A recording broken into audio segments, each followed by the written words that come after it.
Hola, hola a todos, sean bienvenidos a el podcast de episodio número 59. Estamos grabando el 30 de junio, último día del mes, y hoy tenemos... No voy a poner mañanitas porque nos tachan de copyright, pero cumpleaños un amigo nuestro, así que saludos, felicidades. Saludos a Felipe, si nos está escuchando, muchas felicidades. El viernes, ¿no? ¿Cuándo fue? El sábado estuvimos aquí en una carnita en la casa con Susana. Pero se puso chido. Y ya hoy le puse las mañanitas en su reunión de la mañana. Pero, espérense, porque tenemos invitado. Tenemos a Jorge Medrano. Tenemos un galán de balneario. Ahorita nos explicas por qué chingados es galán de balneario, güey. Pero tenemos a Jorge y vamos a hablar de IoT, entre otras cosas. Por ahí estoy seguro que va a salir JavaScript, de alguna manera. Pero, pues bienvenidos al episodio 59. Comenzamos. Comenzamos.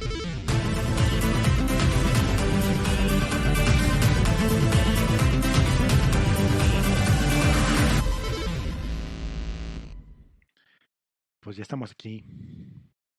Y estábamos aquí en lo que es México. México, ¿cómo es? Oye, Jorge, A ¿cómo todo estás? dar. Preocupado por la lluvia torrencial que se vino en Guadalajara, entonces esperemos que no nos arruine Uy. el internet.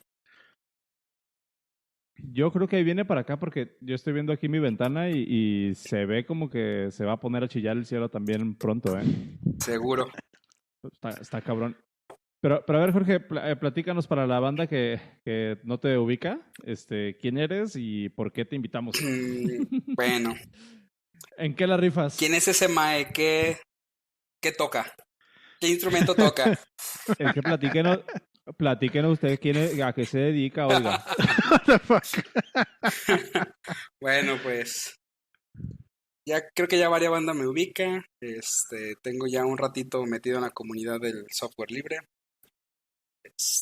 Creo que como unos 15 años conociendo ya la banda que hace software libre en México. Siempre ha sido mi nick hippie. ¿Qué hago? Empecé haciendo datos, empecé haciendo brujerías con las bases de datos. Siempre me gustan mucho las bases de datos y por ahí me empecé a especializar en esa área. Eso llevó a meterme a desarrollo y eso me llevó a meterme a servidores y ahora me dedico a administrar una lavandería y estar al pendiente Nice. de que las cargas de la lavadora salgan al punto para pasarlas a la secadora mediante IoT. Nice. ahí metimos el gol. Oye, pero qué chido, porque traíamos por ahí unos cuantos temas de IoT y no me acuerdo hace cuántos meses o hace cuánto tiempo que nos fuimos a chingar una chela precisamente con Felipe. Me estabas platicando cosas bien chingonas, güey, de IoT que andabas investigando y que ahí andabas metiéndote. Entonces a lo mejor igual nos alcanza a platicar algo de eso. Pero pues antes, ¿tú qué onda, Cero? ¿Cómo andas? Pues agüitadón, mi perrito anda malo. Anda lastimado de la espaldita. Oh. Por gordo. Oye, pero tiene 3 kilos extra nada más. Sí, no es mucho. Pero sí se ve gordito porque pues no hace mucho ejercicio. Oh. Y aparte está chaparrito, ¿no? Sí, es chaparrillo. Hay que salir a caminar con el perrito Cero. Sí, no manches. Me quita que me lastime la espalda yo. Mientras no sean las manos, porque esas te dan de comer. Exacto, con los ojos. Es un dato curioso ahí de trivia después para la posteridad es de que el perro de Cero o sea, el perro perteneciente a Cero, el perro de Cero, el perro que pertenece a Cero y mi perro son hermanos. Interesante. Ahí les dejamos el dato para el bingo después. Nomás que el mío no está gordito. Bueno, el mío pesa como 45 kilos. Si lo sacas a caminar. Sí, todos los días. O te saca a caminar a ti. A veces una y a veces la otra, ¿eh? Entonces, no crean. Oigan, pues, ¿qué les parece si... Bueno, primero, ¿tienen follow-up de algo de lo que quisieran platicar o le damos directo a los temas que traemos hoy, a los enlaces? Yo tengo un follow-up que nos dijeron el otro día. ¿Qué canción ¿Qué canción tú me dedicarías a mí y cuál te dedicaría yo a ti? Oh, chingado, sí es cierto. Y uno para pensaste? Jorge. Ay, Suenan. que dicen... Eso salió, ahorita lo que piensa Oscar en su respuesta, nos pusieron en el chat de Telegram, dice unos vatos de otro canal, dicen que hacer a mano los esquemas de SQL está mal, porque nadie sabe SQL y no puedes depender de que alguien que sí sepa, así que se deben utilizar los ORMs para todos. Se me imagino que Hippie está echando fuego por los ojos ahorita. ¿Qué ves de ahí? ¿Qué piensas de eso? Pues qué te digo, mira, soy partidario de usar ORMs cuando vas a hacer algo rápido, cuando vas a estar cambiando entre esquemas de base de datos, entre manejadores de base de datos, pero es básico saber qué es lo que hace ese ORM, o sea, es básico saber qué es lo que hace el join, cómo se hace el plan de ejecución de tu query para respetar las indexaciones, las llaves, para respetar el orden natural de las tablas para optimizar tu query y no hagas solo una cochinada. Cosa que mucha banda ya no sabe hacer. Que dice, sí, el ORM lo hace, select sí, esto, lo otro, asterisco, pum, pum, pum, vámonos. Y luego dices, ¿por qué mi aplicación en local con 5 usuarios funcionaba todo dar? Llegó el usuario número 6 y se fue todo al caño. Porque pues tu base de datos está muy fea, ¿verdad? Te va a echar con las patrullas. Oye, pero hoy te dijiste, cuando andas cambiando de manejador de base de datos, sí vale la pena. En tu experiencia que tienes, que fuiste o todavía eres DBA, ¿qué tan seguido andan cambiando de SQL a Postgre, a SQL otra vez, a María? ¿Qué tan seguido sucede eso? Pocas veces, pero sucede como en los ambientes de desarrollo. Por ejemplo, un manejador en una empresa en la que trabajé teníamos un manejador de base de datos privativo que su icono es como un gran icono de una base de datos roja. Okay. ¿Estás hablando de Oracle, acaso? Entonces, las licencias de conexión en aquel tiempo te las cobraban por sesiones. Entonces, tener a tus developers programando y haciendo iteraciones y haciendo cargas de estrés elevaba el costo de tu licenciamiento. Entonces, era ahí una cosa rara porque no creían en el software libre, decían es que si es gratis no sirve, pero teníamos Postgres en desarrollo, porque Postgres y Oracle son muy similares en cuanto a la manera en la que se estructuran los datos, en la que trabajan los índices y los planes de ejecución. Es muy similar la manera que utiliza Oracle con Postgres, que de hecho yo siempre he pensado que Oracle le copia todo a la comunidad de Postgres. Entonces, en desarrollo usábamos Postgres y en productivo estaba Oracle. Y utilizábamos un ORM. Ok. Claro, para ser Exactamente. transparente ese pedo. Sin embargo, sí había consultas que las teníamos que aventar a pata porque en el ORM era como muy complicadas hacerlas. Cuando ya te quieres meter en un tema de optimización de una consulta y hacer un join de una subconsulta que te genera una tabla virtual para hacer una agregación de datos, entonces eso no es tan sencillo en un ORM que hacerlo ya directo con SQL. Y bueno, también tienes el extremo opuesto, ¿no? Que llega un developer como yo, viejo, que tiene toda su vida utilizando SQL a pelo en las vistas, llega con un En ORM PHP. y en PHP exactamente, y llega al ORM y dices, a huevo, instancia.row, select asterisco. Y haces un full scan a la tabla, la tumbas, la Sí. bloqueas, nadie puede consultar durante un par de minutos. Sí, es bien triste eso. Me ha sucedido. Ay, En tu Dios. experiencia, Jorge, ¿cuál es o cuál es una característica que deberíamos de buscar en un ORM? Así como para decir, ¿sabes qué? A lo mejor este está chingón. O podemos confiar en este ORM. Digo, porque, por ejemplo, ahí voy a meter un poquito de contexto. En su momento, cuando quise aprender Rails, me acuerdo que mucho de lo que no me dejó aprender o disfrutar aprender Rails fue precisamente el ORM que tienen, el Active Record. Porque El desde mi Active punto de Record. vista era demasiado a magia. Era así como que, güey, no tengo visibilidad sobre lo que está pasando. Y eso a mí, tal vez por mi personalidad o lo que sea, me causa mucha ansiedad. No saber qué es lo que está haciendo por dentro y no saber si realmente es lo más optimizado que lo puedo hacer. Yo soy mucho de meterme a los fierros. No sé si tú nos puedas dar alguna guía de cómo identificar o cómo evaluar un ORM, cuáles son las métricas que tú Por utilizas. ejemplo, yo lo que hago siempre que voy a trabajar con un ORM por primera vez que no conozco, este, lo pongo en modo debug para que me esté escupiendo las queries que arma y no tener que estarlas buscando directamente en, en el plan de ejecución de la base de datos. Entonces, lo primero que hago es evaluar cómo arma, cómo arma las sentencias conforme a las relaciones de las tablas. Hay en el join-fu del SQL dice que tus tablas con mayor cantidad de datos los debes de ordenar de izquierda a derecha. Entonces, esa es una de las cosas que debes de empezar a revisar en tu ORM. Si tu ORM,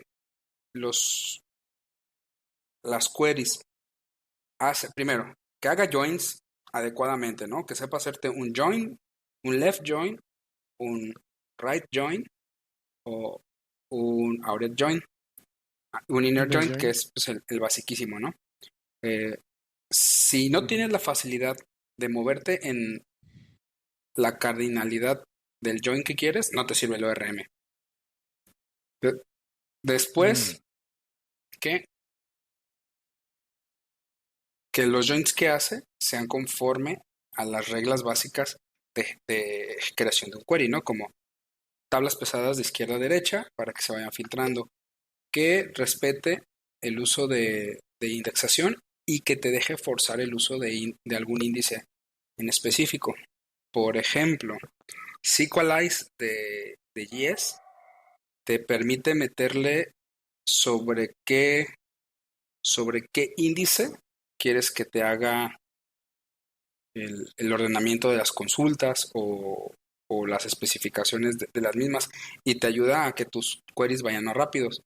En el de Rails, la verdad es que no tengo experiencia con Rails, nunca he usado Active Record, pero por ejemplo en Laravel, el ORM de Laravel me gusta mucho, Fue inspe- pero tiene un problema.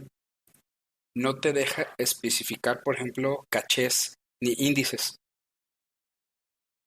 Un ORM también te debe de permitir especificar si vas a manejar una query con caché o no. Esto te ayuda cuando tus datos no cambian demasiado. Los motores de base de datos tienen el poder de generar, así como en web hay caché, las bases de datos tienen el poder de generar caché. Hay un caché nativo que si tú lo especificas al inicio de tu select, los datos de esa consulta se cachean y se mantiene vivo ese caché hasta que algún dato sea modificado de los que están en ese caché, ya sea un update, un delete o algo por el estilo, truena el caché y hasta que vuelva a caer una consulta similar, vuelve a traerte los datos. Y eso te ayuda a no estarle pegando a tu base de Oye, datos. Dime. ¿y cómo funciona ese caché? O sea, ¿cómo mantienen, cómo saben cuando se modifica algo? O sea, digo, me interesa ese detalle. ¿Cómo están checando si se modifica algo? ¿Mantienen como un hash de la tabla que se modifica o de la tabla que están No te cacheando, tal vez? mantiene, sí, cada manejador de base de datos lo hace distinto en su experiencia, ¿no? Pero lo que hace generalmente es agarra los datos, los mantiene, algunas bases de datos te los dejan en memoria y te hacen un índice bit.ly temporal hacia los datos que están cachando, reverso. Entonces, Ok. cuando detecta que tiene 10 datos y alguno de esos 10 datos es modificado, automáticamente te truena el caché, Se exactamente, hasta colapsa que el caiga caché. una consulta nueva, te da datos. Pero mientras estén cayendo consultas y ese caché siga vigente, te está dando todo el caché. y no le estás pegando a la base de datos. Órale. Eso sirve mucho para, por ejemplo, datos que no vas a cambiar, como por ejemplo, se me ocurre gráficas no sé, por ejemplo, no se recomiendan para contadores. Si haces demasiados counts y agrupamientos, no se recomiendan. Ahí tienes que ir como mediando, ¿no? Entre la demanda que tienes de los datos. Pero es una buena práctica usar el caché en tus escuelas. Le bajas muchísimo el rendimiento. Claro. Le bajas muchísimo el procesamiento a tu base de datos y eso te ayuda a tener un servidor con menor cantidad de poder en fierros y con un mismo nivel de rendimiento que Resultado. exactamente. Bien dicen que uno de los grandes, bueno, ¿cuáles son los 3 grandes retos del computer science? O que es así como que los 2 grandes errores, ¿no? O, ¿cómo va? Que es, ya estoy haciendo una Las cosas más difíciles de trabajar, ¿no? Ajá, Es pero ¿cuál es el orden? multiprocesamiento. Darle nombre a las cosas y one-off errors, ¿no? Pero una de esas cosas era creo que el caching. Caching Sí. es caching, ponerle nombre a las cosas y one-off error. Son los 2 errores más comunes los 2 errores más difíciles en computer science. Sí. Está bien interesante esto que estás comentando, Jorge, del caching y todo esto y de las técnicas de optimizar estas cosas. Nada más ahí yo quiero como recalcar esta parte de que es bien importante no caer en optimización prematura, claro. ¿No? O sea, no le quieras meter un Redis a tu base de datos o a tu infraestructura antes de que lo necesites. No le quieras meter caching a todo hasta que no lo necesites. Y la forma en cómo lo vas necesitando es precisamente haciendo mediciones constantes del performance. Tienes que sacar tu performance y a partir de ahí, mientras no es un problema el performance, ni le muevas, porque muchas veces hacer optimizaciones prematuras, sobre todo cuando se trata de performance o cuando se trata de cuestiones de caching, como decías hace un ratito, con 5 usuarios te funciona bien chido, pero llega un sexto usuario y algo sucede en la Matrix que hace que tu optimización prematura, al contrario de ayudarte, hace que las cosas se vuelvan mucho más lentas.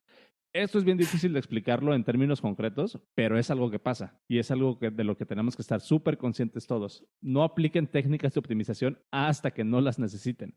¿Y cómo lo necesitan? Haciendo mediciones continuas, sacando métricas, haciendo logging, poniéndole atención a su performance. O sea, no se esperen a que se les caiga la base de datos. Sí hay que ponerle atención, pero no se vayan de hocico desde un principio. Ese es como... Es correcto, apoyo totalmente tu consejo. Creo que cuando vas a llevar un producto a producción, antes que hacer cualquier optimización de performance, antes que meter un Redis, un memcache, que meter un clúster, bla, bla, bla, lo primerito que debes de meter son tener ojos y oídos de tu infraestructura y de tu aplicación. Monitoreo, ver dónde están tus cuellos de botella y si es que los hay o no los hay. Y sobre eso vas haciendo hardening a lo que vas necesitando optimizar. No solamente optimizas por optimizar, por decir, sí, échale aguacate y gasolina roja. Sí, así como también, o sea, te puedes ir de hocico así en muchas cosas, ¿no? Como con microservicios, tener un microservicio para todo. Perdón, me estaba atragantando. Pregunta en el chat, ¿optimización prematura será igual a sobreingeniería? ¿Tú qué opinas?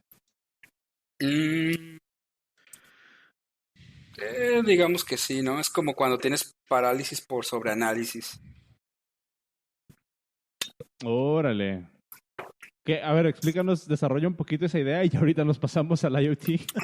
Parálisis por sobreanálisis. Es como este caso, ¿no? Que tú dices, ok, voy a hacer una aplicación que es un chat, por decir, ¿no? Es un chat del podcast dev y yo estoy esperando 1000 usuarios concurrentes porque vamos a hacer bien chidos, ¿no? El podcast más famoso y entonces, del universo. Se te llega la fecha de término de entrega de tu chat y no hiciste ninguna línea de código porque sigues haciendo análisis de cómo resolver un problema que aún no tienes. Parálisis por sobreanálisis. Claro. Que te hace Claro. colapsar el Fíjate que tiempo de desarrollo por imaginar cosas que no existen. exactamente. Yo fíjate que estoy experimentando eso y ahorita Cero va a saber exactamente de qué hablo. Yo estoy experimentando eso porque, digamos, como que estamos queriendo cambiar la forma en cómo hacemos las cosas en el trabajo, ¿no? O sea, estamos buscando una manera de mejorar procesos y optimizar precisamente como que pues, todas estas cosas que nos meten el pie durante el proceso de desarrollo de los proyectos que tenemos.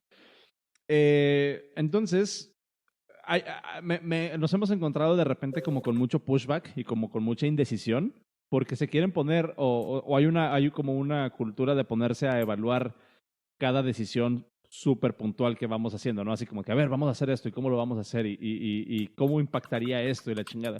Y yo les pongo un ejemplo así como que, dude, hace 3 meses, ¿cómo se llama? Es como el ejemplo que yo pongo para decir, no tenemos que tomarnos tan en serio como que estas partes. Porque yo decía, güey, hace 3 meses tuvimos que migrar a toda la empresa a trabajar de forma remota. Y tuvimos que en cuestión de una semana desplegar toda la infraestructura necesaria para migrar a 1,500 personas a trabajar desde su casa. ¿A poco no vamos a poder con una simple reorganización de cómo hacer las cosas? O sea, pero el chiste es como que se tiene que hacer. O sea, si te pones a analizar todos los pros y contras, nunca vas a hacer nada. Porque siempre va a haber un pero, siempre va a haber algo que te va a impedir el mundo perfecto, la panacea en la que puedes cumplir las expectativas de todos, ¿no? Y sucede mucho cuando también estás diseñando un sistema. O sea, te puedes poner a analizar, no mames, ¿y qué va a pasar si de repente me vuelvo viral y me llegan 10,000 usuarios por segundo mientras esté dormido? Ah, voy a invertir en infraestructura para eso. Güey, enfócate en el core de tu aplicación. Y cuando tengas ese problema, te preocupas por ese Exacto. problema. Punto. Hoy justamente un chico que está aplicando para una lavandería me estaba preguntando, oye, me dejaron este reto y estoy viendo que si será bueno dockerizar por separado los repos y aparte poner la base de datos en un Docker. Güey, tienes que entregar el viernes tu prueba. Yo me enfocaría en terminarlo, güey. Luego Sí. haces cualquier otra cosa, güey. Sí, Y ¿verdad? también Sí, síguele, güey. Es correcto, es correcto. Primero hay que en el alcanzar la meta, caso, ver que funcione, que esté bonito. Ya que lo entregas, que está funcional, que está bonito, dices, ahora sí, le agrego todas las cosas, los blinks alrededor y me preocupo por hacerlo ¿Qué le hiciera exactamente. falta? no, espérate, Pues, y ¿cuántas iteraciones lleva el chat? Que, por ejemplo, ¿no? sí, un chingo.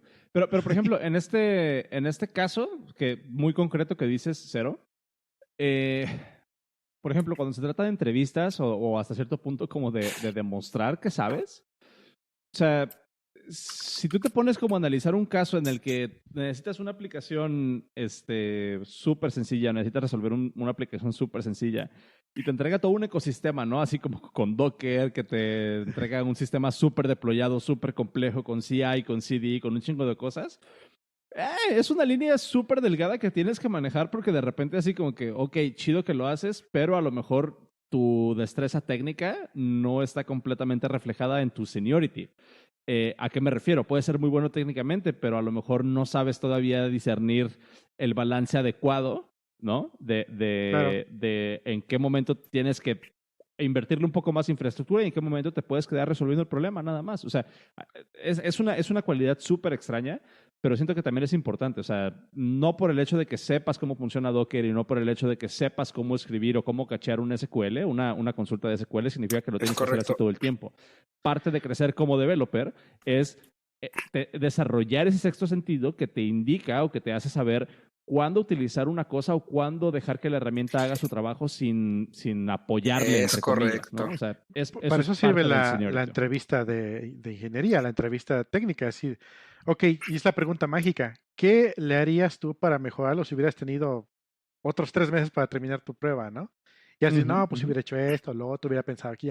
Pues ya es otro Es, ámbito, ¿no? En cambio, Es si te pregunta con dicen, chanfle. sí, exacto, si te dicen, necesitamos que hagas esto y tienes una semana para hacerlo, güey, exacto. termínalo. Es como los Sí. matrimonios. Tienes que saber qué batallas elegir pelear ¿Terminarlos? y Ah, cuáles no. claro. Entonces dices, ok, sí, es una entrevista, este es el reto, me quiero lucir que quede super ultra awesome con pipelines, con autodeploy, con chequeo de calidad de código, high tension non plus ultra wow, pero se te olvida el foco del problema. Y Exacto. no lo resuelve, ¿no? Terminas creando El nuevo Twitter. ¿cómo se llama? Un framework paquete de un paquete de JavaScript para sumar 2 números, güey. Huevo. Pero bien chingón. Y termina concatenándolos en lugar de sumarlos. De la chingada, güey. Ándale, güey. Les dije que iba a salir JavaScript por alguna razón, güey.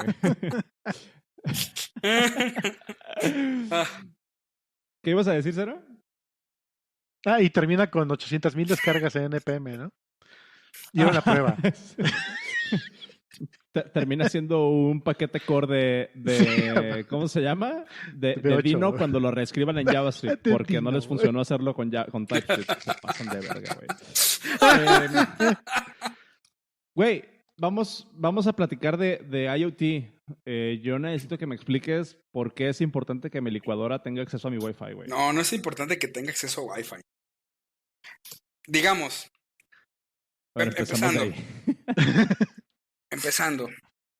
Cuando la gente escucha IoT, todo el mundo nos imaginamos un LED rojo grandote que se va a prender cuando le dé clic a mi mouse. Cuando aplaude así, y me va a reportar estadísticas ese LED rojo de cuántas veces se ha prendido o apagado en el día. Creo que el IoT es un término ultra sobreexplotado, que se ha sobreexplotado machín con electrodomésticos innecesarios como un refrigerador de Samsung que te manda una alerta si dejaste la puerta abierta de tu refrigerador. Sí, ¿ok? Ok. O sea, cosas absurdas. Creo que el IoT nace de la necesidad de poder medir cosas para generar un cambio, para generar una mejora en el día a día de la gente, no solo utilizarlo por utilizarlo.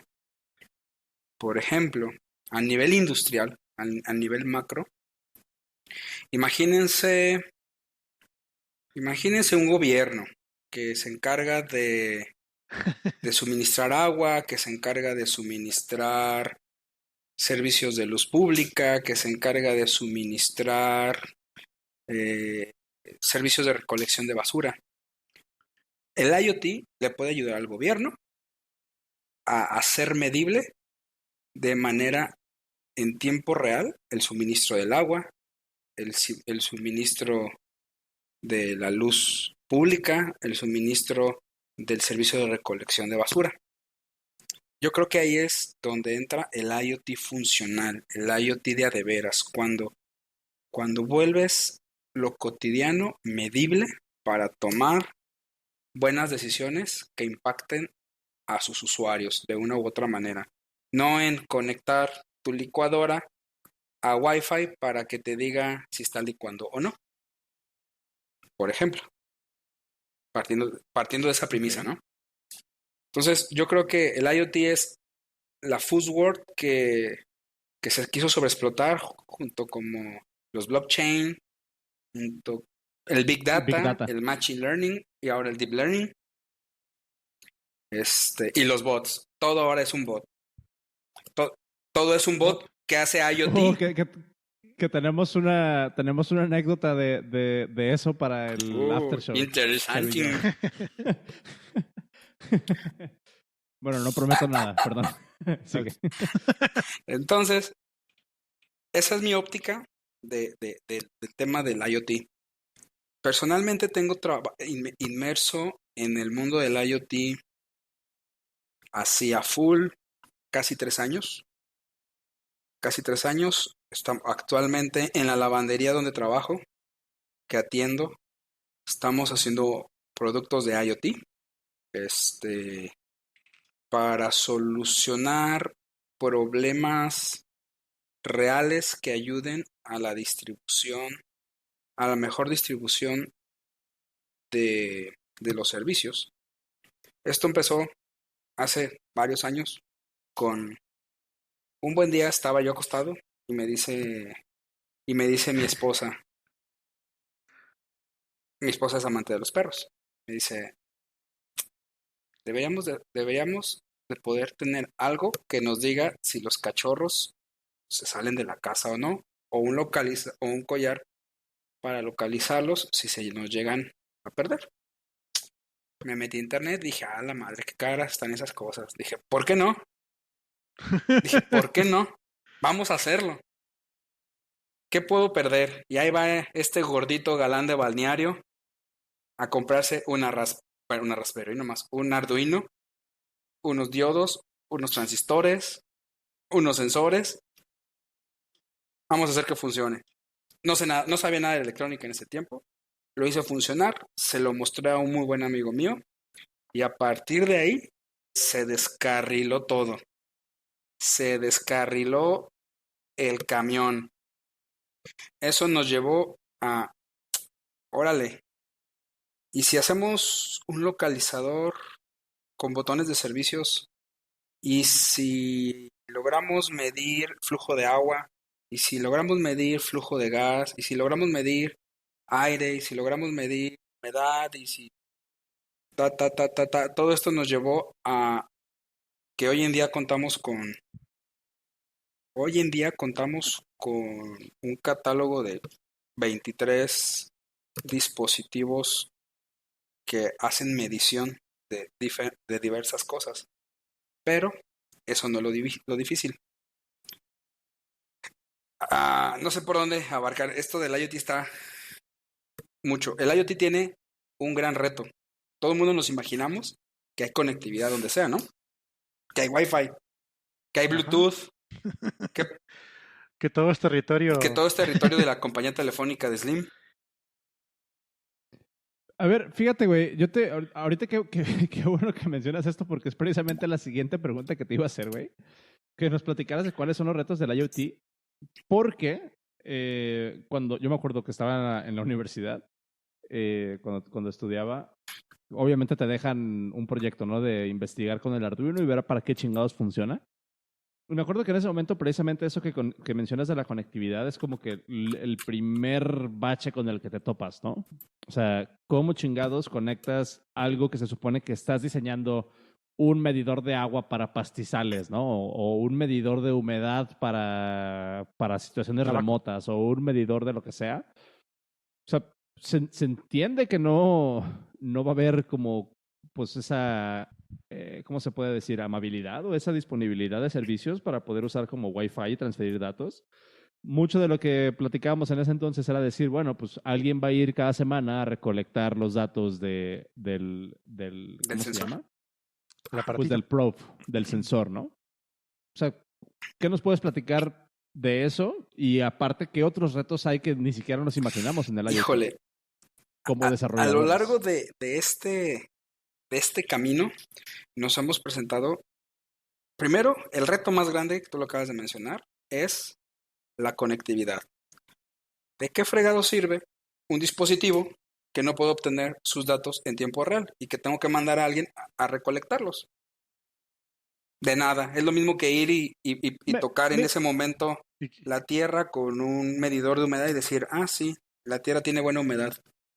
Pero ¿no crees que tenga valor incluso eso como por fines históricos? O sea, sí, yo tengo que ir una vez a la semana, pero pues en esa semana me traigo, no sé, 1500 data points de la humedad de la tierra de la semana pasada. Sí, claro, o sea, puedes traerte el histórico, pero por ejemplo, lo bonito del IoT es que te permita generar decisiones de valor para tu negocio o para las personas en tiempo real. Y digamos tiempo real no en el mismo milisegundo. Digamos en tiempo real, 1 hora, 1 minuto, 30 minutos. O sea, eso ya lo puedes considerar. Creo que algo de menos de 5 minutos ya lo puedes considerar tiempo real. Entonces, el primer reto es la conectividad.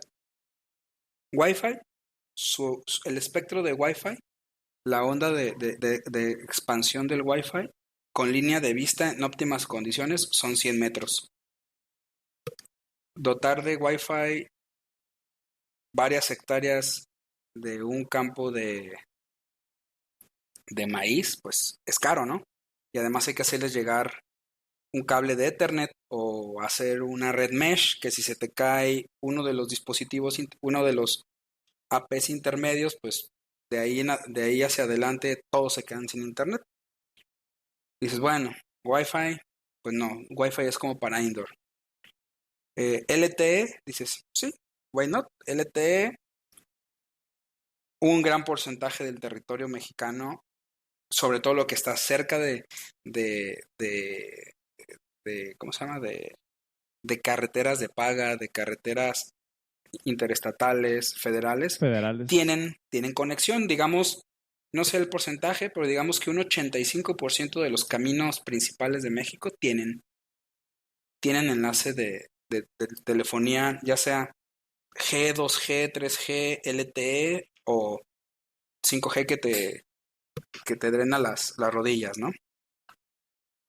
Pero, Las antenas 5G que exacto, esparcen el COVID. pero dices, bueno, Con líquido de rodilla. exacto, ya te llega la medición de humedad con líquido de rodilla y pues tus datos no están bien, ¿verdad? Pero, por ejemplo, dices, ok, un dispositivo, un plan de datos de 100 megas, está chido, que cuesta, digamos, 100 pesos. En ese mismo gran campo de maíces, de varias hectáreas, de cientos de hectáreas, pues necesitas al menos 1000 dispositivos, uno por cada N cantidad de metros. 1000 dispositivos por 100 pesos, chinga, pues ya no sale, ¿verdad? O sea, ya te sale más cara la solución, más caro el caldo que la gallina, que las De las albóndigas. albóndigas. Entonces, dices, bueno, unas por otras. Entonces, esto a nosotros nos llevó a investigar mucho, mucho, mucho, mucho, mucho, mucho, mucho, mucho, mucho. Y dimos con protocolos abiertos que utilizan las redes, las redes, las redes civiles, las redes AM, las redes FM, que ¿cuántos no hemos ido en carretera por algún camino, ALB? Y de repente le sintonizas a la M y ahí está Radio Gallito que nunca falla.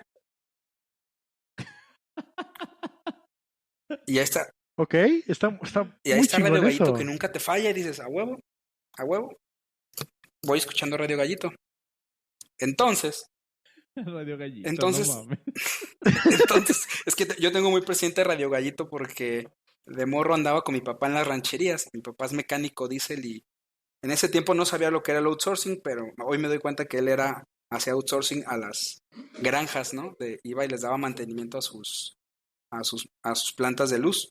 Y siempre estaba Radio Gallito allá trepados en el cerro. Era el único que llegaba de señal de radio, era una estación de AM. Entonces tengo muy presente Radio Gallito. Entonces esto nos llevó a un reto de Es buen marketing, güey. un espectro, los espectros de frecuencia de radiocomunicaciones, entre más alto sea el espectro, menos onda de expansión tienen. Por ejemplo, el Wi-Fi, Ujú. el, Es muy directo, pero en cualquier chingadera se exactamente, su corta. onda de expansión es muy poca. La LTE, digamos que es intermedia, porque a pesar de que tenemos cobertura en todos lados, las antenas de telecomunicaciones de compañías telefónicas están estratégicamente instaladas cada 2 kilómetros en la carretera, porque es el rango máximo que alcanzan y están acomodadas de tal manera que cuando hagas el roaming de antena a antena, no lo notes. Si la dejan un poco más separado de eso, el espectro hace el brinco, el espectro hace el brinco y pierdes tu señal. Dejas de escuchar Spotify en vivo por algunos segundos. Entonces, las señales de banda libre son señales muy tontas, pero muy dóciles. que su espectro de propagación están basados en las condiciones de la troposfera y de la ionosfera. Entonces, El AM, si no me equivoco, la onda es creo que de metro y medio a dos exactamente, metros, ¿no? O sea, la onda de su máximo a su mínimo es así de exactamente, grande. Entonces, pasa a través de una casa como si exactamente, nada, como si no exactamente, existiera. tal cual. Entonces, no tienes casi oscuros, no tienes nada de eso.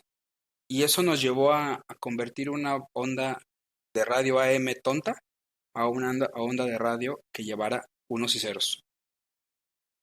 Y eso nos... ah, Oye, y si sintonizas esa estación en mi AM, escucha como ruido de no se ceros? escucha nada, no, Dime que es sí, por favor. imperceptible. Ya lo hicimos ¡Ah! con un analizador de espectros. No escucha nada. ¡Qué loco! O sea, se escucha como cuando sintonizas ruido en tu estación de radio, tal Ok, cual, estática. estática. Ujú. Oye, cuando dices analizador de espectros, me imagino a este Carlos Trejo, güey. No, en la vida real hay Chiste muy unas, malo. hay No una, entendí. Carlos Trejo es el de los cazafantasmas mexicanos, que es un chiste. No entendí. Ok, Changos. sigamos. Entonces, los analizadores de espectro te ayudan a revisar el aire, ver qué frecuencias van en el aire. Puedes revisar cómo van los datos en el aire tal cual, en la banda que tú quieras buscarla. Desde las bandas de los gigahertz hasta los megahertz y los kilohertz. Puedes ver, por ejemplo, los teléfonos de la casa que son inalámbricos. Si pones un analizador de espectro en el mismo rango de frecuencia, ves cómo se satura la frecuencia cuando estás hablando por teléfono, que se está comunicando el teléfono con la base. Lo mismo sucede con los teléfonos celulares, con todo lo demás. Entonces eso nos llevó a desarrollar y diseñar una antena capaz de trabajar en bandas libres. Que, ¿sí? ¿Y eso es legal? O sea, o se tuvo que licitar o No, de algo hecho es así. legal. De hecho, justamente hoy en la mañana tuvimos la buena noticia de que la NOM mexicana ya nos dio nuestra certificación. Entonces, ya estamos Mm, en el aspecto legal. Nice. Entonces, Felicidades. ahora lo que Qué nosotros chingón. logramos con esta antena fue algo que nunca logramos imaginar. Las pruebas que hemos realizado en ciudades como Ciudad de México, Monterrey, Guadalajara, Colima, Tijuana, ciudades densas, es que una sola antena nos ha dado cobertura en ciudades densas como Ciudad de México, que tiene demasiados, demasiados oscuros, edificios, ¿no? demasiadas Ujú. sombras, que con una sola antena llegamos a cubrir hasta 5 kilómetros radiales de la antena. Y en Nice. ciudades planas como Colima, una sola antena nos alcanza a cubrir 25 kilómetros. No, pues la pones No encima mames. del volcán y ya llega hasta la costa. Exacto, Sí, exacto. güey. Entonces, La pones en el jardín principal y ya cubriste el rancho completo, güey. hace un año, sí, se hicieron pruebas con un globo, ay, aerostático. ¿Aerostático? Lo logramos levantar, no me acuerdo el dato, cuántos kilómetros fueron pocos kilómetros hacia arriba, fueron como 3 kilómetros, no más de 3 kilómetros porque ya está muy alto, no, menos, fueron como 2 kilómetros. Y con esos 2 kilómetros que logramos levantarla, no te creas, le estoy dando un número bien estúpido, fueron 750 metros lo que la levantamos sobre el nivel del piso. Y eso logramos llegar a transmitir un dato hasta 168 kilómetros de distancia de donde estaba la antena. No Pero Verga. estás de mames. acuerdo que en ninguna ciudad vas a encontrar una antena así de alta. Entonces, Claro. eso sí está bien chido. Bueno, te diré que ahorita que decías eso y lo que dije yo del cerro, en Jalapa es muy famoso Las Lajas, que es un cerrito que está ahí muy cerquita pues de la urbe, sí, la urbe, la urbe, la urbe, la ubre. Y ahí No. están todas las antenitas de la ciudad. Y hace, ¿qué te gusta? 100 años. Eran las únicas antenitas que había en toda la ciudad y cubrían toda la ciudad. Sí, sí, sí. Sí, sí, sí. Justamente por eso, porque estaban bien arriba y Todo el cubrían mundo todo. voltee en la ciudad en la que viva, en la que esté, y voltea al cerro más conocido y va a estar lleno de antenas. Porque tienes Sí. línea de Ujú. vista. Acá en Colima es Tal la cual. cumbre. Acá en Guadalajara hay dos cerros que son los principales. El famoso Cerro del Cuatro, que está lleno de antenas por todos lados. Y hay otro cerro pasando la barranca de Huentitán, que no recuerdo cómo se llama, que también tiene un par de antenas. Y con esas dos antenas hacen el rebote de todas las señales. Ahorita que dijiste rebote, hace rato estabas diciendo que también lleva condiciones la Sí. troposfera y esas madres. Yo recuerdo que en algún momento, cuando estaban los scouts, hicimos un Gymboree al aire y era. Llevaron unos chavos de radioaficionado. No era Ujú, civil, era ujú. radioaficionado. Y nos estábamos conectando con gente en Europa, con gente en Estados Unidos, en Sudamérica, con un radio chiquitillo, bueno, del tamaño Sí, de una claro, mesa, claro. ¿no? Eran bastantes viejos. Eh, y nos decía algo bien interesante. Entre más jodido esté el clima, mejor recepción Exacto, tienes. Porque las ondas van rebotando en exacto. las nubes. Y si no hay, y si está despejado, es muy cabrón que Es llegues a correcto. escuchar algo. Y Entre, así de, entre más, "What?". entre más No carga mames. eléctrica entre más carga de iones haya en tu atmósfera, mejor se propagan las ondas. Entre más despejado esté, menos propagación de ondas tienes.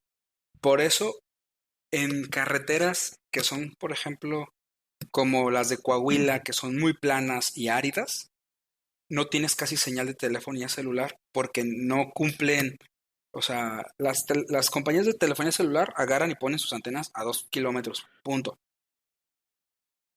Sus antenas no llegan a los 2 kilómetros Ujú. por los tipos de condiciones y falta de ionización que hay en la atmósfera.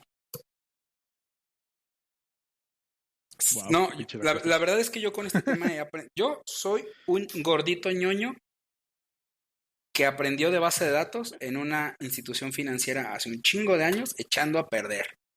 Y de repente estoy haciendo cosas de hardware, de electrónica, que en mi vida había pensado utilizar, que cuando tuve esas clases en la ingeniería, seguramente estaba sacándome los mocos o haciendo cualquier otra cosa.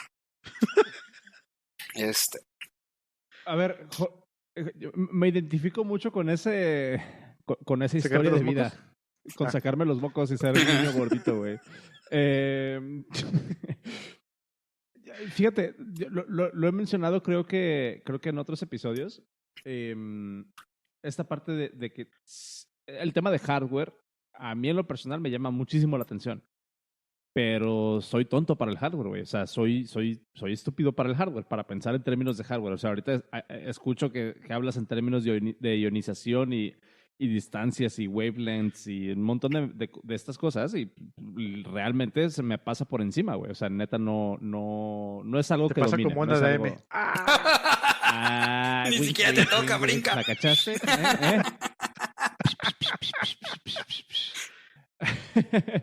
¿Eh? Digo, he intentado experimentar, compré un Arduino, le intenté picar ahí. El hardware de alguna manera me llama Ajá. mucho la atención, pero no me entra. No me entra el hardware. Ahí está un título. Este. em, ¿qué consejo le darías a las personas como yo y a la persona como tú que fuiste en algún momento de tener como cierta admiración por el hardware, por estos temas de software aplicado, pero que no sabemos cómo empezar y no sabemos o sea, cómo empezar a aprender de estas cosas, Bien por dónde le sencillo. tenemos que dar?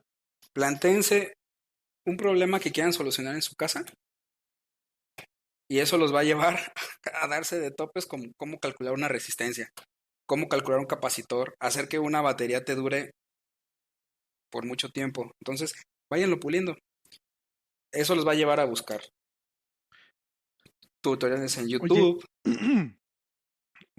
Sí, hago YouTube sobre todo. Ese es donde. Yo, Es yo he donde más he aprendido aprendido mucho en yo. YouTube de electrónica. Que yo hago software, y hemos aprendido mucho de electrónica en YouTube. Y aparte, uno de los muchachos, uno de los ingenieros del equipo, que que ha sido también de los pilares del proyecto.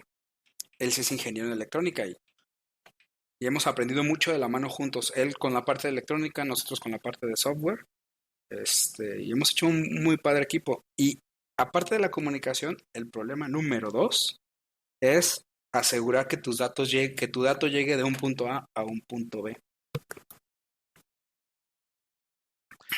En eso que estás diciendo, pregunta Hey, Galicia, ¿qué onda con el tema de seguridad? ¿Cómo aseguras que tus datos, cuando llegan de punto A a punto B, no lleguen tampereados o que te los anden desnifeando o si no es problema que te los anden desnifeando?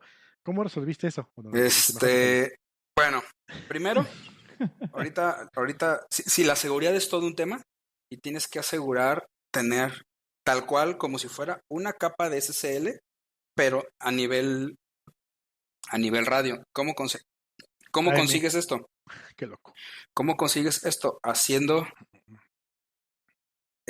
compresión a nivel de bits, haciendo fusing de bits. ¿Cómo dimos con esto? La primera vez que quisimos transmitir una posición, una latitud-longitud, tú la ves, métanse a Google Maps, pongan un pin, vean la posición longitud. La latitud y longitud son al menos 8 dígitos, ¿no? No, son como 13, son ¿no? 13 de la altitud y 13 de la longitud más el signo Ujú. ya sea Ok. positivo o negativo.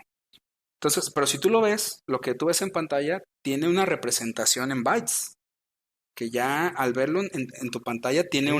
una medida distinta. Entonces, la primera vez que mandamos uno de esos datos, cerca llegó, después no llegó. Así de, chinga, a ver, acércate, si llega, aléjate, no llega, acércate, si llega. Fue cuando entendimos el protocolo TCP/IP, el hacer el empaquetado de los datos. Entonces, literal, imagínense que nuestro dato era una regla de 30 centímetros en el aire volando. Pasaba una parvada de pájaros y ya no llegaba. Ay, Exacto, valía madre. ya no Ya, llegaba el dato. huevo. Eso es real. O sea, uno cree que no sucede Ujú. hasta que lo vives y dices, chingado, ahora sí llegó, ahora no llegó, a ver cuál es el factor diferente. Y te pones a analizar lo que hay en el aire y ves que cada cierto tiempo pasan por ahí unas palomas volando que alguien de tus vecinos las entrena como, como palomas de carreras y te das cuenta que en ese horario no te llegan los datos. Y dices, cabrón. Esto suena a un ejemplo muy específico. ¿Tienes un vecino que entrena Sí, palomas güey. de carreras, güey? Por eso nos dimos cuenta de eso. Ok. Picos, Sí, sí, sí. Guadalajara. No, han de saber que eso es un Ok. negociazo, ¿eh? Las carreras de palomas es Ok. un negociazo y mucho dinero, pero eso es otro tema para otro día. Entonces, nos dimos cuenta de que nuestro dato era demasiado grande y además consumía datos. Entonces, ¿qué tuvimos que hacer? Enmascarar estos, digamos, 30 caracteres que cupieran todos en 2 bits. O sea, no un byte. Un byte está compuesto de 8 bits. Ajá, ajá. Que cupiera todo en 2 bits. Un bit para la latitud y otro bit para la longitud. Pasamos de tener en el aire Verga. una regla de 30 centímetros a un grano de arroz. Y ese grano de arroz, aún con Ok. todo y la parvada de palomas entrenando, dando vueltas, llegaba. Y eso me llevó a aprender cosas de software que yo no conocía, como el Bitwise. El Bitwise es el recorrido. Ujú, ujú. El Bitwise es el término, bueno, es la principal, es que no sé cómo decirlo. Por ejemplo, TARS, las aplicaciones de compresión como zip, rar, tar, gz y todos esos, lo que hacen es un bitwise de los datos. Agarran los datos de bytes y los comprimen hasta lo más que pueden a nivel bits. Y por eso se hace esa compresión. Nosotros empezamos a hacer eso mismo para cada uno de los datos. A tal modo que, por ejemplo, uno de nuestros dispositivos reporta posición geográfica, humedad de tierra, humedad ambiental, velocidad de aire. ¿Qué otro dato es? Luminosidad. Y además te dice el estado de una válvula para abrir y cerrar unas ventanas de un invernadero. Todo eso lo hacemos en un byte, en 8 bits, con Bitwise. Verga. Y es algo bien loco porque la primera vez que lo intenté hacer, de verdad, me tomó casi 2 meses entender que era un recorrimiento de bits. Y son... Ujú. Pero ahí, por ejemplo, ¿qué representación estás mandando? O sea, ¿estás mandando strings o estás mandando identificadores? Estás mandando un RAW. ¿Qué Es un dato estás crudo. mandando? Es un RAW. Un RAW, ok. Es un RAW en Ok. cosas como JavaScript, es un buffer. Sí, JavaScript, bytes, es un buffer. Tal cual. Sí. Les dije que iba a salir JavaScript, chingada madre. Y es que yo la verdad es que utilizo últimamente mucho JavaScript. Porque de varios lenguajes de programación que estamos utilizando, la parte del Bitwise, pero ya a nivel de compresión muy cabrona, no se podía hacer. Porque su mínima representación de un carácter era un byte. No nos dejaba bajar hasta el nivel bit. Hasta el enmascaramiento en el bit. Y con JavaScript sí lo logramos. Entonces nosotros tenemos un demonio que corre sobre JavaScript, que hace el encoding y el decoding de los datos hacia la base de datos y hacia los dispositivos. ¿No probaron con C? Sí. Digo, te metes ya en muchos problemas de memoria y a lo bonito mejor... es que C lo utilizamos para el hardware. Exactamente. Para las antenas. Y JavaScript nos da la facilidad de no tener que estar compilando cada que necesitamos hacer un cambio o algo al vuelo. Claro. Entonces, a diferencia del hardware, en donde tienes 8K de memoria y un nivel de y un procesador de otro par de Ks, que sí tienes que tener algo compilado y muy bien hecho y muy bien optimizado, ya a nivel servidor, pues te puedes dar el lujo de liquear un poco de memoria. Entonces, JavaScript ha sido algo ahí para nosotros que la verdad es que yo nunca había manejado JavaScript a ese nivel y ha sido algo que nos ha venido a hacer la vida muy amable. Últimamente andamos tentando las aguas con Rust para el tema del firmware que tenemos en las antenas. Es lo que te iba a preguntar, que si habían quitado, o sea, si habían buscado alguna alternativa a C precisamente por el manejo de la seguridad de la memoria. Tal cual Rust. O sea, en C, ajá, o sea, bueno, digo, ya te metes como en otros temas de manejo de memoria y de seguridad y las implicaciones de todo eso. Pero entonces, literalmente, ustedes tienen un intérprete de un buffer de bytes o de bits, más bien. O sea, tienen un intérprete de un buffer de bits y es lo que están mandando. O sea, como quien dice, literalmente replicaron o, ¿cómo se podrá decir? Implementaron su propio protocolo de comunicación para su propio hardware. De hecho, por ejemplo, la antena es un sabor, Madres. Es un fork de Arch que tropicalizamos nosotros, que nos pusimos a hacer, que nos pusimos a escribir los drivers del encoder de la antena para poder mandar el dato ya al nivel eléctrico, un pulso eléctrico. Para tal caso que hemos hecho, ahora sí, entiendo de pies a cabezas el maldito modelo OSI, que en su momento como me daba dolores de cabeza. Las 7 capas de comunicación las hacemos. Y seguimos trabajando en ello. O sea, es un proyecto que tenemos 3 años trabajando, que nos hemos dado de muchos topes. Afortunadamente ahorita estamos en un tiempo en el que ya hay muchos ojos volteando a vernos, entre ellos los fabricantes de los procesadores que utilizamos, que nos han estado arrimando clientes tanto nacionales como internacionales. Y pues ahí va. Es un tema, el tema de IoT está muy largo, muy grande. Y así como estos 2 grandes retos, les puedo seguir contando de otros tantos que nos hemos ido encontrando a lo largo de este camino. Estaría bien chingón que le cayeras otro día, otro episodio del podcast, güey, porque me tienes así con la boca Sí, abierta, güey, con mucho gusto. Digo, ya habíamos platicado de esto, ya habíamos platicado un poquito de esto sobre unas chelas aquella vez, pero cada que platicas de esto y de las implementaciones y empezamos a nerdear un poquito de esto, güey, está cabrón. O sea, está cabrón, es un mundo definitivamente al que le tengo como que mucho respeto y mucha curiosidad. Y ahorita escuchar como que todo esto que estás platicando, donde de repente, digo, para mí es muy interesante y muy inspirador darme cuenta cómo realmente algo de software que muchas veces se queda en la lógica, se queda en lo virtual, puede tener aplicaciones realmente físicas, puede tener realmente aplicaciones que puedas ver en tu vida real y tocar y hacer cosas con ellas, ¿no? Ese brinco de lo virtual a la realidad se me hace súper chingón, güey.